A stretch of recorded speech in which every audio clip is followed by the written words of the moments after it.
আসসালামু আলাইকুম স্যার, আমি আছি এখন সিঞ্জুরি গ্রামের মিজানুর ভাইয়ের মিতালি ফোর জমিতে। আমি এখন মিজানুর ভাইয়ের কাছ থেকে তার মতামত শুনব। আসসালামু আলাইকুম মিজান ভাই, ওয়ালাইকুম আসসালাম। ভালো আছেন? এই তো আলহামদুলিল্লাহ। তো আপনি কি ধান রোপণ করছেন? আমি ছিল, এটা হলো মিতালি ফোর। হ্যাঁ, এই ধানের আপনার বেনিফিটটা কি? এই ধানটা কেন করেন? এই ধানটা বলে হলো, এই ধানটা প্রথমত হলো এই ধানটা জার্মিশন সবচেয়ে ভালো।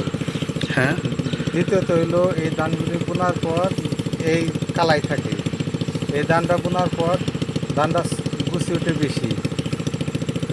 বেশি এবং এই ধানটা তুলনামূলকভাবে অন্যান্য ধানের তুলনায় এই ধানটা খাটো থাকে। যতই ঝড় বৃষ্টি হোক এই ধানটা পড়ার কোনো সম্ভাবনা থাকে না। এবং কি বর্তমানে ডিজিটাল যুগে যে এই যে ধান কাটার মেশিন আছে, এই মেশিন দিয়ে ধানগুলি কাটে অনেক আরাম। আবার এই ধানগুলি ফলন ভালো, ধানের চিটা অনেক কম।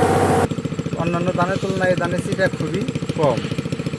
এই ধানটার ওজনও ভালো এবং কি এই ধানটা বেচতে গেলে অন্যান্য হাইব্রিডের তুলনায় এই ধানগুলির দাম অনেক ভালো দেয়। ধানটা তুলনামূলকভাবে অন্যান্য হাইব্রিডের চেয়ে একটু সরু, এই জন্য এই ধানটা আমরা প্রতি বছরই বলি। তবে এই ধানটা আমরা বুনতেছি, এই ধানটা বই না আমরা যে এত উপকার পাইতেছি, এত ফলন ভালো, কিন্তু এই ধানটা আমরা পর্যাপ্ত পরিমাণে পাই না। কিন্তু এই ধানটা যদি 3S কোম্পানি আমাদের পর্যাপ্ত পরিমাণে দেয় তাইলে আমাদের জন্য অনেক মঙ্গল, কোম্পানির জন্য অনেক মঙ্গল। হ্যাঁ, হ্যাঁ, এই জন্যে এই ধানটা বইলে আমরা উপকার পাই, উপকৃত বলেই 3S কোম্পানিকে ধন্যবাদ জানাই। ওকে। আসসালামু আলাইকুম মিজান ভাই। ধন্যবাদ মিজানুর রহমান ভাইকে তার মূল্যবান মতামত আমাদের সাথে শেয়ার করার জন্য। মিজানুর ভাইয়ের 4 বিঘা জমি আমি পরিদর্শন করলাম। আমি Subrata Das, ASO 3S agro services limited.